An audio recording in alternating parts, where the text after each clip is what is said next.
Hello everyone, in this video I'll be showing you a Touch of Death Monk Cleric multi-class build guide in Baldur's Gate 3. There's a surprising amount of synergy between these two classes because we're able to overcome resistances to necrotic damage and add a bunch of necrotic damage to our punches. And actually Astarion is one of the best at this, which I'll get into a little bit later in this video. But we're going to be starting with the Cleric. Now, I think that the Cleric is one of the best starts in the game because the Death Domain here adds the Reaper, so your Necromancy cantrips can now target an additional creature. Where that becomes powerful is we got things like Bone Chill, which we can hit 2 targets with. We got Toll of the Dead, which uses a Wisdom save, which is much more likely to hit than our infamous Sacred Flame with its Dexterity save. So we can hit 2 with this, or Bursting Sinew, which is really great. So very great start, although you can start with the Monk if you really want to. So yeah, Death Domain here, we get ourselves False Life and Ray of Sickness. I would recommend taking your Death Domain Cleric cantrip as Bone Chill because you can get the other 2 from here.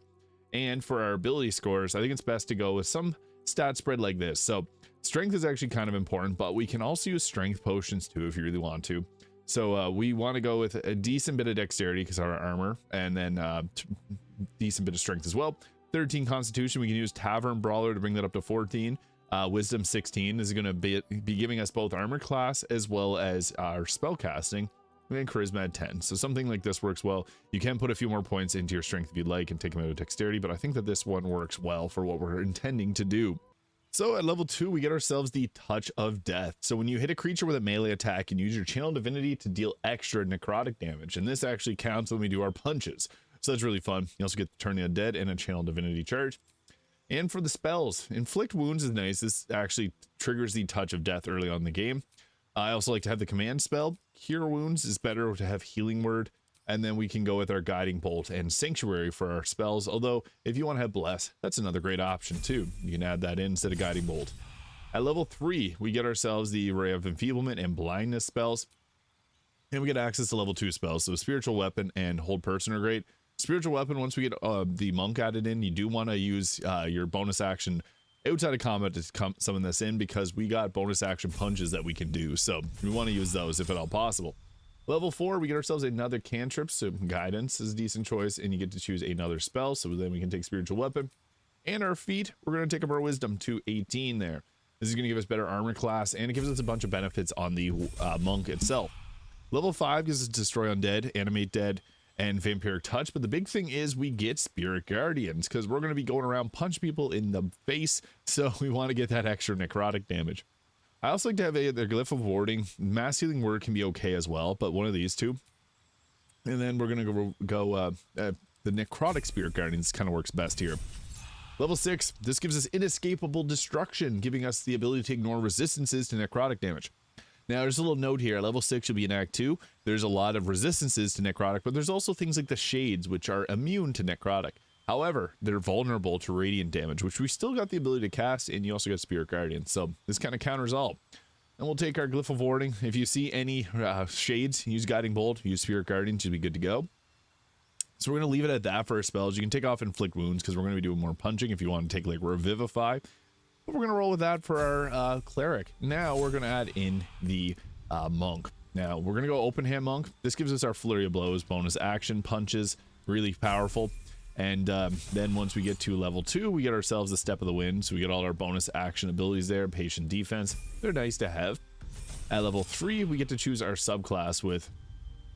We have the Open Hand, by far the best, because this gives us Flurry of Blows, Topple, Stagger, and Push. So we get 3 different attacks here. Bonus action uses a key point. Very strong. I thought it would add in the Shadow Monk, but I think it's better to go with the way of the Open Hand because there is actually a lot of synergy here, which I'll show you. So we get our Slow Fall, but we also get a feat where we're going to be taking Tavern Brawler. So yeah, Constitution up to 14, or you could take your Strength up to if you wanted to leave that at an odd number. This will double our Strength modifier onto our weapon attack rolls. It's highly recommended to use Strength potions for this, but you can also use the Club of the Hill Giant Strength if you want to bypass that. So we get our extra attack at level 5. We get our Stunning Strikes, which are nice. These use Wisdom to potentially stun the target, which we get a higher Wisdom than usual. And at our level 6 here, this is when we get our Manifestation of Body, doing additional 5 to 8 necrotic damage. Now you can also use Manifestation of Mind, as psychic damage can be doubled with Resonant Stone, or Manifestation of Soul if there's people that are going to be immune to necrotic. So we got options. We also get the wholeness of body. We can regain half our key points and our state of total wholeness, where you regain key points to have an extra bonus action. This is really good. We want to use this in combat as much as we can. And key and power strikes, overcoming resistances. So make sure you have your wholeness of body active on yourself, because that's going to give us that extra damage. So as you can see here, we got our flurry of blows, which does our bludgeoning damage, necrotic damage, and force damage from our gloves. So you can swap these around depending on what extra damage type you want to have added to yourself. And as far as gear goes, the Scrappy Pugilist Circlet here will give us additional 2 damage whenever we're surrounded by 2 or more foes, which is often since we'll have Spirit Guardians up. Cloak Protection for better armor class, the Vest of Soul Rejuvenation, so we can use our Greater Kashigo counter to do an attack against an attacker that misses us, and it gives us a +2 to armor class, bring us up to 21, which is decent. Gloves of Soul Catching will give us an additional 1d10 force damage, and we can heal ourselves on our attacks or gain advantage on attack rolls and saving throws until the end of our next turn, which is really nice too. And we also got the Boots of Uninhibited Kashigo. You can take off this, and this will give us, like, if we didn't have the Constitution Amulet, this will give us a better +2 to our Constitution, so you could also go with that, and then take like the Sentient Amulet, which gives us the Key Restoration. So this is another really great option if you did the quest here to get that bonus. You can also go with this here, which will give us another Channel Divinity, as that is what's going to fuel our Touch of the Death ability. So pretty good spread here. You can also use the Club of Hill Giant Strength to give yourself a little extra strength there. But this will be pretty powerful, because as you can see there, our abilities there are quite strong. We also got the Spirit Guardians we can pop up, which is nice. We have 3 level 1 or level 3 spell slots. We have a decent number of spells, despite not going to be using them often. We also got like the Vampiric Touch to be able to heal yourself if you need to. You got cantrips, you got Inflict Wounds. There's a lot of cool things. Sanctuary also being really nice to have.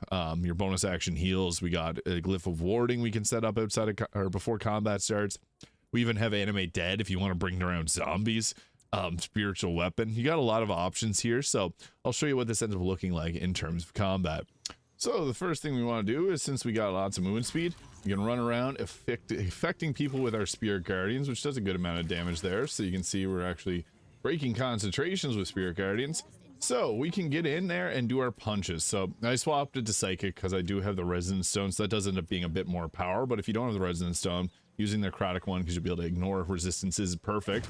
So boom, we don't need to use the Touch of Death on that, because we finish them off with a single punch, a Falcon Punch. So we'll go around punching another. Don't need the Touch of Death. I love that it's not triggered automatically. It's only triggered whenever you're doing damage, and then you can decide if you need to apply it. So here's another unlucky fool that will be going ahead with a punch. You also got spells that you can cast. So the nice thing is, if you went with Toll the Dead, you can hit 2 targets with Toll the Dead. So that's cool too if you can't physically get close enough to touch someone. So I guess I'll give you an example here. Like, we'll do our Flurry of Blows, and I like the topple one, but push is also kind of nice, especially if you can like line it up to give ourselves a good punch. And that finished them off with a single punch, so that was perfect. I guess we can go run around and punch some more people, so we'll just use our regular old Falcon Punch here.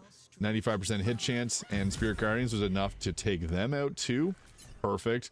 We become pretty deadly when we get moving, because Spirit Guardians is so powerful.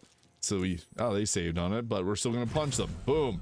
And I don't even need to use the Touch of Death. Like, this will give us an additional 7 to 29 necrotic damage, but we've been pretty lucky with our punches. They've been one-shotting most people. So yeah, whenever you run out of key points, you got the wholeness of body, but even so, we're only using 1 key point per action. We also got the Stunning Strikes too. If you don't think you're going to take out a target, just use a regular Stunning Strike. But yeah, you can see it's actually quite strong.